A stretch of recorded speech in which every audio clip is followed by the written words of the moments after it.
ओम नमो भगवते वासुदेवाय। जय श्रीकृष्ण। राधे राधे। শ্রীমদ্ ভগবত গীতা এটি এমন একমাত্র ধর্মগ্রন্থ যা মানুষকে সঠিক পথে চলতে শেখায়। সংসার জ্বালায় মানুষ যখন দিশাহারা হয়ে পড়ে, ঠিক তখনই গীতা পাঠ বা গীতার বাণী শ্রবণ করলে মানসিক শান্তি লাভ করা যায়, জীবনে শক্তি লাভ করা যায়।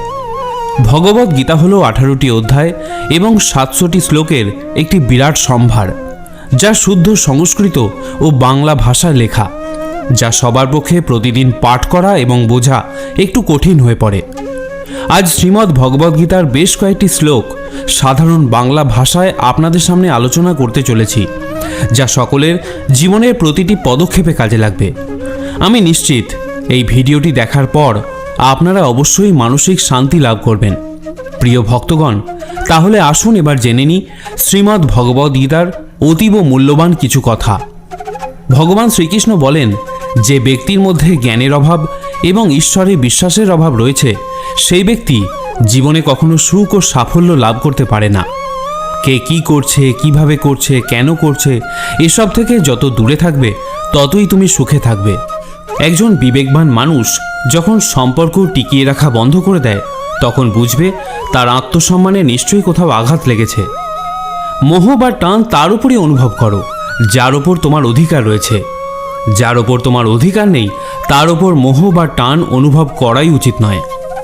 যারা অন্যের কষ্ট বোঝে, যাদের মমতা আছে এবং যারা হৃদয় থেকে শুদ্ধ, তাদের আর জন্ম নিতে হয় না।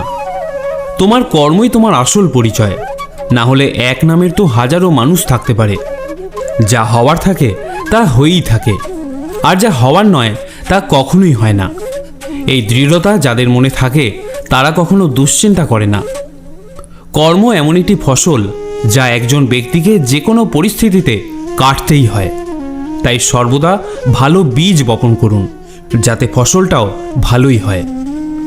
আমরা নিজেরা নিজেদেরকে যতটা বদলাতে পারি, আর কেউ আমাদের সেভাবে বদলাতে পারে না। অন্য কেউ আপনার ব্যাপারে কী ভাবছে সেটা কিন্তু গুরুত্বপূর্ণ নয়। গুরুত্বপূর্ণ হলো সেটা যেটা আপনি আপনার ব্যাপারে ভাবেন।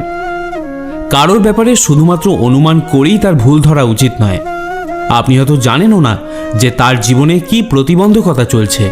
শ্রীকৃষ্ণ বলেন, আপনার কষ্ট পাওয়ার দোষ কখনো নিজের দণ্ডকে দেবেন না। নিজের মনকে বোঝান। আপনার মনকে পরিবর্তন করলেই সমস্ত দুঃখ কেটে যাবে। আমরা যখন কোনো কাজ ভগবানের নামে করে থাকি, তখন ভগবানের শক্তি আমাদের সাহায্য করে, আর আমাদের সাফল্য লাভও নিশ্চিত হয়ে যায়। সদা সন্দেহকারী ব্যক্তির প্রসন্নতা পাওয়া না তো এ জীবনে সম্ভব, আর না তো অন্য কোনো জীবনে। তাই যারা অতিরিক্ত সন্দেহপ্রবণ, তাদেরকে খুশি করা বন্ধ করুন। জাগতিক বস্তু সম্পর্কে চিন্তা করতে করতে মানুষ তাদের প্রতি আসক্ত হয়ে পড়ে, এবং এই আসক্তির কারণে তাদের মধ্যে কামনা বাসনা তৈরি হয়। আর যদি কোনো কারণে এই কামনা বাসনা বিঘ্নিত হয়, তাহলে ক্রোধের উৎপত্তি হয়। ভগবান বলেন, রিপুদের মধ্যে সবথেকে ভয়ঙ্কর হলো এই ক্রোধ। যদি শারীরিক ও মানসিকভাবে আপনি সুস্থ থাকতে চান, তাহলে এই ক্রোধকে বর্জন করতে হবে। মৌন থাকা বা চুপ করে থাকা তার প্রতি আপনার শ্রেষ্ঠ উত্তর, যে আপনার মূল্য বোঝে না। ভগবান শ্রীকৃষ্ণ অর্জুনকে বলেছিলেন, হে পার্থ, যাদের আমার প্রতি বিশ্বাস নেই, আমার প্রতি ভক্তি নেই, তারা আমাকে লাভ করতে না পেরে এই জন্মমৃত্যু চক্রে আবদ্ধ হয়ে ঘুরতে থাকে। এই ভৌতিক জগতে বারংবার আসতেই থাকে।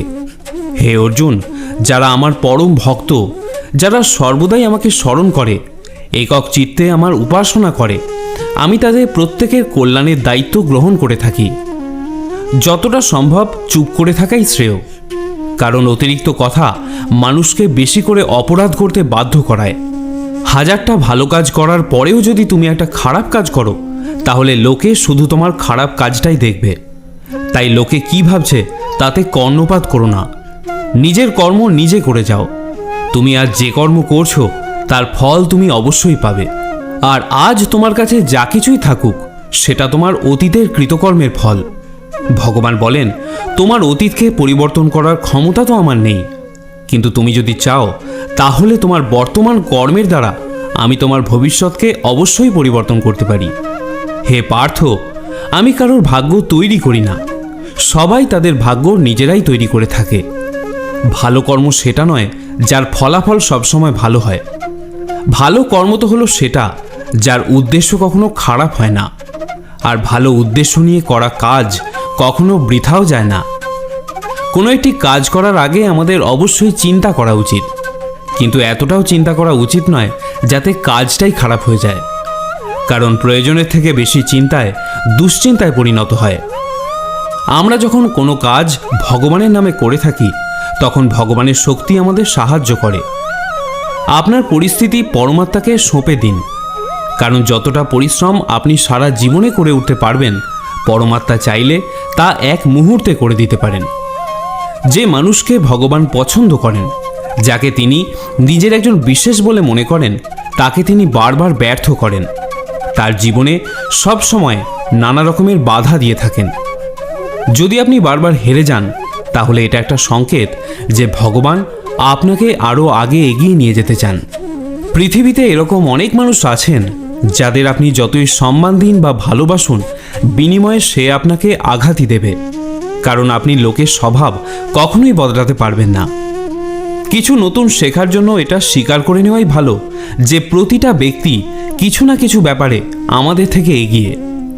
ছলনা করলে বা কাউকে ঠকালে একদিন আপনার কপালেও তাই জুটবে। আজ নয়তো কাল, কিন্তু অবশ্যই তা পাবেন। যদি সত্যের রাস্তায় জীবন কাটান তাহলে প্রতি মুহূর্তে শান্তি পাবেন, আর যদি অসত্য ও ছলনার রাস্তায় জীবন কাটান তাহলে প্রতি মুহূর্তে শাস্তি পাবেন। পরমেশ্বর বলেন, হয় তুমি সময়ের সাথে বদলে যাও, আর নয়তো সময়কেই বদলাতে শেখো, কিন্তু নিজের ভাগ্যকে কখনো দোষারোপ করো না। যে কোনো পরিস্থিতিতে চলতে শেখো। অন্যের জীবনকে পরিপূর্ণভাবে অনুকরণ করার থেকে নিজের জীবনে অসম্পূর্ণভাবে বেঁচে থাকাও শ্রেয়। সম্পর্ক টিকিয়ে রাখার জন্য বুদ্ধি নয়, মনের শুদ্ধির প্রয়োজন হয়। যা বলবেন সত্যি বলুন, স্পষ্ট বলুন, সামনে বলুন। যে আপনার সত্যিকারের আপন সে বুঝবে, সে থাকবে, আর যদি তা না হয় সে ছেড়ে চলে যাবে। ধনবান হওয়ার জন্য যেমন প্রতিটা ধনের সদ্ব্যবহার করতে হয়, গুণবান হওয়ার জন্য নিজের প্রতিটা মুহূর্তের সদ্ব্যবহার করতে হয়।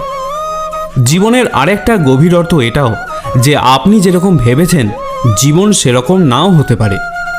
এখানে অনেক সুখ দুঃখ থাকবে, চড়াই উতরাই আসবে, কঠিন সময়ও আসবে, আবার খুব ভালো সময়ও আসবে।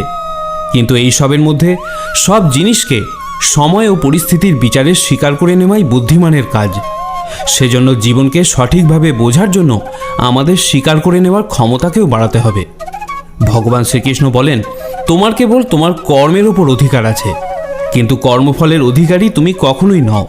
তাই না তো তুমি কখনো নিজেকে কর্মের কারণ বলে মনে করবে, আর না তো কখনো কর্ম না করার প্রতি আসক্ত হবে। শ্রীকৃষ্ণ আরও বলেন, ন কর্ম নাম অনারম্ভান নৈষ্কর্মং পুরুষস্নুতে ন চ সন্ন্যাসনা দেব সিদ্ধিম সমাধি গচ্ছতি। কেবল কর্মের অনুষ্ঠান না করার মাধ্যমে কর্মফল থেকে মুক্ত হওয়া যায় না, আবার কর্মত্যাগের মাধ্যমেও সিদ্ধি লাভ করা যায় না। শাস্ত্রের নির্দেশ অনুযায়ী বিধিনিষেধের আচরণ করার ফলে যখন অন্তর পবিত্র হয় এবং জড়বন্ধনগুলি শিথিল হয়ে পড়ে, তখন মানুষ সর্বত্যাগী জীবনধারায় সন্ন্যাস আশ্রম গ্রহণ করার যোগ্য হয়ে ওঠে। অন্তর পবিত্র না হলে, সম্পূর্ণভাবে কামনা বাসনা থেকে মুক্ত না হলে সন্ন্যাস গ্রহণ করার কোনো মানেই হয় না। মায়াবাদী জ্ঞানীরা মনে করে সংসার ত্যাগ করে সন্ন্যাস গ্রহণ করা মাত্রই অথবা সকাম কর্ম পরিহার করা মাত্রই তারা তৎক্ষণাৎ নারায়ণের মতো ভগবান হয়ে যায়। ভগবান শ্রীকৃষ্ণ কিন্তু তা বলছেন না। অন্তর পবিত্র না করে জড়বন্ধন থেকে মুক্ত না হয়ে সন্ন্যাস নিলে তা কেবল সমাজ ব্যবস্থায় উৎপাতেরই সৃষ্টি করে। পক্ষান্তরে যদি কেউ ভক্তিযোগে ভগবানের সেবা করেন, তবে তার বর্ণ ও আশ্রম জড়িত ধর্ম নির্বিশেষে তিনি ভগবানের কৃপা লাভ করে থাকেন। ভগবান নিজেই সেই কথা বলেছেন, স্বল্পম প্যস্য ধর্মস্য ত্রায়তে মহত ভয়াত। এই ধর্মের স্বল্প আচরণ করলেও জড়জগতের মহাভয় থেকে পরিত্রাণ পাওয়া যায়। কর্ম না করে কেউ ক্ষণকালও থাকতে পারে না। মায়াজাত গুণসমূহের দ্বারা প্রভাবিত হয়ে সকলেই অসহায়ভাবে কর্ম করতে বাধ্য হয়। ভগবদ্গীতার কর্মযোগে ভগবান বলছেন, নহি কশ্চিৎ খনুমোপি জাতু তিষ্ঠত্য কর্মকৃত কার্যতে হি অবশ্য কর্ম সর্ব প্রকৃতির জয়ীর গুণই। কর্তব্য কর্ম না করে কেউই থাকতে পারে না।